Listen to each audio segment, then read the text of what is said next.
मित्रांनो नमस्कार. चेतक फार्म्स या आपल्या यूट्यूब चॅनलमध्ये आपल्या सर्वांचं सहर्ष स्वागत.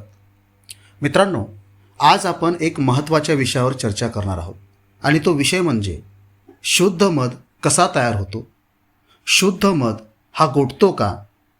तर मित्रांनो, मधमाशांपासून मिळणारा मध निसर्गाने मानवाला दिलेली एक अनमोल देणगी आहे. कारण मध हा प्रामुख्याने फ्रक्टोज आणि ग्लुकोजपासून बनलेला असून मध फ्रक्टो ऑलिगोसॅकराइड्स, जीवनसत्वे, अमिनो आम्ल, खनिजे आणि औषधी गुणधर्माने युक्त ऊर्जेचा परिपूर्ण स्रोत असलेला गोड चिकट पदार्थ आहे. मधमाशी ज्या वनस्पतींच्या फुलांपासून मकरंद आणि पराग गोळा करते त्यानुसार मधाची रचना आणि गुणधर्मसुद्धा बदलत असतात. मधाला आयुर्वेदामध्ये परिपूर्ण गोड पदार्थ असं संबोधलं जातं. आयुर्वेदामध्ये मधाला मधु, मदविकम, क्षुद्रम, वरादी, सरधम, वंथम, भृंगवंथम या नावाने सुद्धा ओळखलं जातं.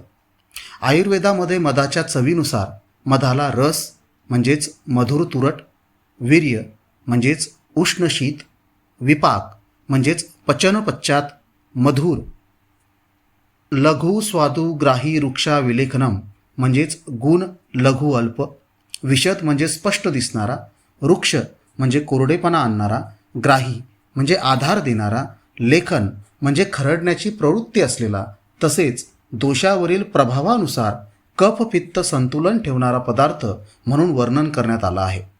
या मधाला शहद, मधु, धेनू, जेनू, मोधू, माऊ, तेने, शात, मध, मोहू, टिगा, मिपेनी या वेगवेगळ्या नावांनी सुद्धा ओळखलं जातं. परंतु खरोखर असा सर्व गुणसंपन्न आरोग्यदायी मध आपण खात आहोत का? हा एक मोठा प्रश्न आहे. काही कारणास्तव आपण अशा शुद्ध नैसर्गिक मधापासून दूरच राहतो. कारण सध्या एक दंतकथा आपल्या सर्वांना सर्व परिचित आहे. ती म्हणजे गोठणारा मध हा खराब झालेला असतो किंवा मध गोठणे म्हणजे मध दूषित होण्याचे लक्षण आहे. पण माझ्या मित्रांनो थांबा. हे कारण, ही अफवा आणि हा समज साफ चुकीचा आहे. कारण तो आपल्याला भ्रमिष्ट करणारा आहे, जो आपल्याला कित्येक वर्षांपासून शुद्ध नैसर्गिक मधापासून दूर ठेवत आहे. त्यामुळे आपण अशा अफवांपासून दूर राहा. गोठणे हे खरोखर उच्च दर्जाचं आणि शुद्ध नैसर्गिक मधाचं लक्षण आहे. जर तुम्हाला रुचकर स्वादिष्ट अन्न वाया घालवायला आवडत नसेल तर तुमचा गोठलेला क्रिस्टलाइज जो मध आहे तो पण फेकून देऊ नका. कारण तो 100% शुद्ध असू शकतो. म्हणून आम्ही चेतक फार्म्स तुम्हाला म्हणजेच आमच्या प्रिय ग्राहकांना आवर्जून सांगतो, चेतक फार्म्सचा मध गोठू शकतो. हो, चेतक फार्म्सचा मध गोठू शकतो कारण शुद्ध मधच गोठत असतो. मधाचे स्फटिकरण किंवा मध दाणेदार होणे, ज्याला आपण क्रिस्टलायझेशन किंवा ग्रॅन्युलेशन म्हणतो, ही एक नैसर्गिक प्रक्रिया आहे. असा नैसर्गिक शुद्ध मध कधीच खराब होत नाही. त्यामुळे मित्रांनो, मधाचे गोठणे म्हणजे मधातील भेसळ असणे किंवा मध खराब असल्याचे लक्षण नाही. त्याचे मूळ कारण म्हणजे मध गोळा करणाऱ्या मधमाशा कोणत्या प्रकारच्या वनस्पतींच्या फुलातील मकरंद आणि पराग गोळा करून त्यांच्या वसाहतीतील पोळ्यांमध्ये साठवतात यावर मधाचे गोठणे ठरत असते. कारण सूर्यफूल, मोहरीसारख्या तेलबियावर्गीय पिकांच्या फुलांपासून मधमाशांनी गोळा केलेला मध इतर वनस्पतींच्या फुलांपासून गोळा केलेल्या मधाच्या तुलनेत लवकर गोठत असतो.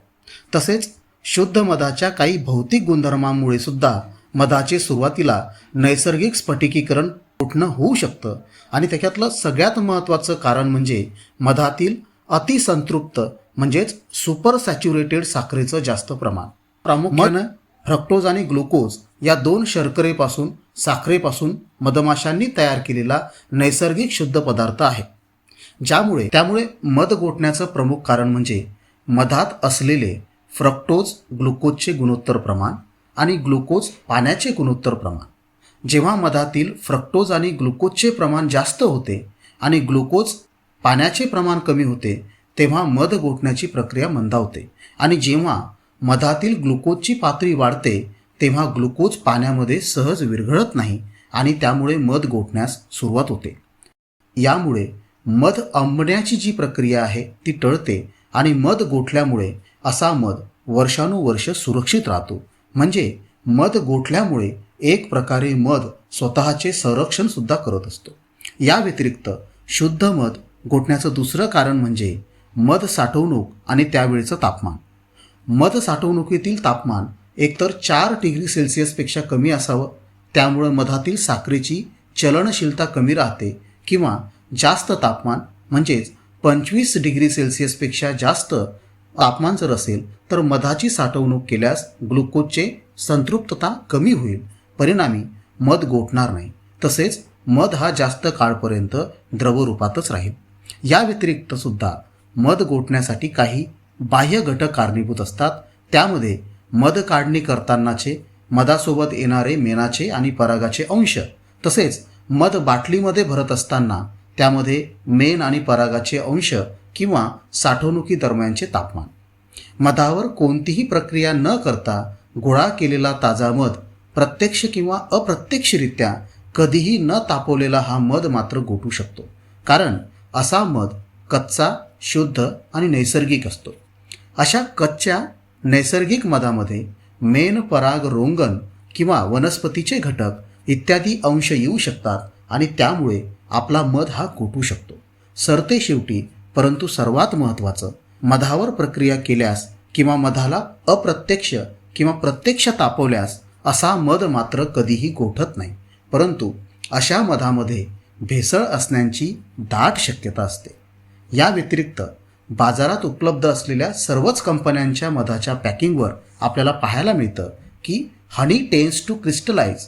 It is a natural phenomenon and it can be liquefied by placing container in warm water or under the sun. म्हणजेच मध गोठणे ही एक नैसर्गिक प्रक्रिया असून अशा गोठलेल्या मधाचे पॅकिंग गरम पाण्यामध्ये ठेवून किंवा सूर्यप्रकाशात ठेवून परत द्रवरूप करता येऊ शकते. असा संदेश आपल्याला जवळपास प्रत्येक कंपन्यांच्या बॉटलवरती आपल्याला पाहायला मिळतो. आणि तरीसुद्धा आपण दंतकथांना बळी पडतो आणि आपण म्हणतो की गोठलेला मध हा खराब होतो. परंतु मित्रहो, मधमाशी पालकांना आपण खऱ्या अर्थानं प्रोत्साहन दिलं पाहिजे.